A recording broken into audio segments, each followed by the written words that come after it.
N'oubliez pas d'aimer la vidéo, de partager vos impressions dans les commentaires et de vous abonner pour rester informé de nos dernières histoires. Ce mardi avait commencé comme tous les autres mardis, avec cette tranquillité prévisible qui est devenue la marque de ma vie depuis que Richard est parti et que les enfants ont quitté la maison. Je suis Carole, une femme qui cultive un petit jardin de souvenirs et de soucis dans une banlieue tranquille. Le soleil faisait ce joli effet de fin de matinée, filtrant par la fenêtre de la cuisine et créant de minuscules arcs-en-ciel dans la vapeur de ma deuxième tasse de café. J'avais prévu de m'attaquer aux étagères débordantes du salon, un travail que je repoussais depuis 6 mois, et je m'étais enfin décidée à commencer. C'est alors que la sonnette a retenti.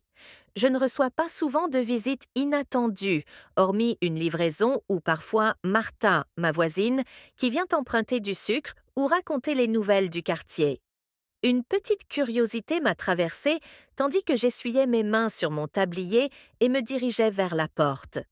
En jetant un coup d'œil par le Judas, j'ai vu un jeune homme sur mon perron, un livre sous le bras. Il m'a fallu un instant pour le reconnaître, grand, un peu mince, avec ses cheveux blonds sable indisciplinés. C'était Liam, le fils de Tom et Sarah d'en face. Ce n'était plus un garçon. Il devait avoir 27 ou 28 ans. Je ne l'avais guère vu depuis son départ à l'université. J'ai ouvert la porte, un sourire aux lèvres. Liam, quelle surprise! Entre donc. Il a répondu avec un sourire timide et poli qui me rappelait la gentillesse de sa mère. Bonjour, Madame Henderson. J'espère que je ne vous dérange pas? Pas du tout, mon cher. Je m'apprêtais à affronter une montagne de livres. Qu'est-ce qui t'amène? Il a levé le livre, mon exemplaire usé de Ne tirez pas sur l'oiseau moqueur. Ma maman m'a demandé de vous le rapporter. Elle l'a terminé la semaine dernière, mais vous savez, elle se laisse facilement distraire. J'ai ri. Ça, c'est bien, elle. Merci, Liam. Tu veux entrer un instant? Je viens de préparer du café. Ou peut-être un thé glacé? Il commence à faire chaud. Il a hésité une seconde, puis a dit « Le café, c'est parfait. » Je l'ai conduit à la cuisine, au mur jaune ensoleillé, encombré de bocaux et de livres de recettes, avec une fenêtre donnant sur la mangeoire à oiseaux où un jet bruyant faisait son festin. Liam s'est assis, posant le livre de Harper Lee sur la nappe à carreaux. Il semblait un peu décalé dans ma cuisine à l'ancienne, en t-shirt et jean, mais il dégageait une certaine tranquillité. Alors, comment vas-tu? La dernière fois que j'ai eu des nouvelles, tu travaillais en ville dans la tech? Oui, développement logiciel. C'est prenant, dit-il en goûtant le café que je lui avais servi. Il est vraiment bon, ajouta-t-il. Le secret, c'est un bâton de cannelle dans le filtre, ai-je souri. Son regard a glissé sur le tableau de liège couvert de photos. Mes enfants à différents âges, Richard et moi sur une vieille plage. C'est agréable ici. On se sent comme dans la cuisine de ma grand-mère. Cette remarque m'a touchée. Merci, Liam. C'est gentil. Nous avons laissé passer un court silence, bercé par l'horloge et une tondeuse au loin. Tu as aimé le livre? Ai-je demandé. Oui, j'ai même relu certains passages, toujours aussi puissants. Atticus Finch a toujours été un héros pour moi. Pour moi aussi. Ça fait réfléchir sur le fait de faire ce qui est juste, même si c'est difficile.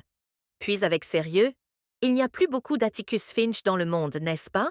Sa question m'a surprise. Je comprends.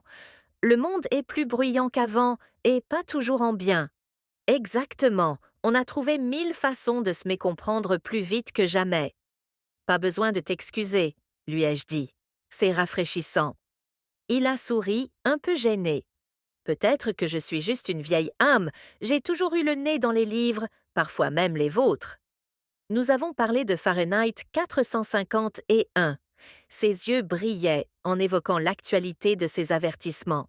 Il m'a confié qu'au travail, personne ne s'intéressait à ce genre de discussion. Je connais ce sentiment, ai-je dit. C'est difficile de trouver des gens qui veulent creuser plus loin. Merci de m'écouter divaguer. Ce n'est pas divaguer, c'est discuter, ai-je répondu en nous resservant du café. La conversation a glissé vers les choix de vie, les pressions de son métier, son désir de faire quelque chose de plus porteur de sens. Il m'a demandé mes rêves de jeunesse, et j'ai évoqué celui, oublié, de devenir journaliste. Pourquoi pas plus tard, une fois vos enfants partis? La vie, je suppose. On suit un chemin et on oublie les autres. Je crois qu'il n'est jamais trop tard, a-t-il dit. Ces mots ont résonné doucement en moi. Quand l'horloge a sonné 3 heures, la lumière dorée remplissait la cuisine. Je vais te laisser à ta journée, dit-il. Ça a été un vrai plaisir, ai-je répondu. Sur le pas de la porte, il ajouta merci pour le café et la conversation. J'étais un peu perdu ces derniers temps, ça m'a fait du bien. On se sent tous comme ça parfois.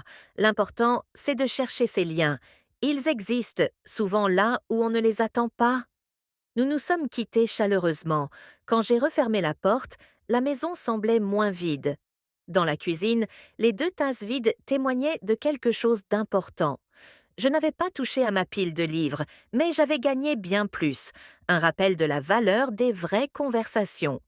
Ce soir-là, au lieu d'allumer la télévision, j'ai sorti un vieux carnet et j'ai écrit.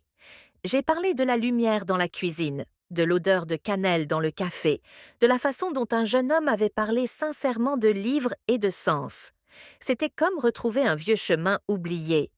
Je n'étais peut-être pas devenue journaliste, mais je pouvais encore être une collectionneuse d'histoires, surtout de ces histoires simples et quotidiennes qui comptent le plus.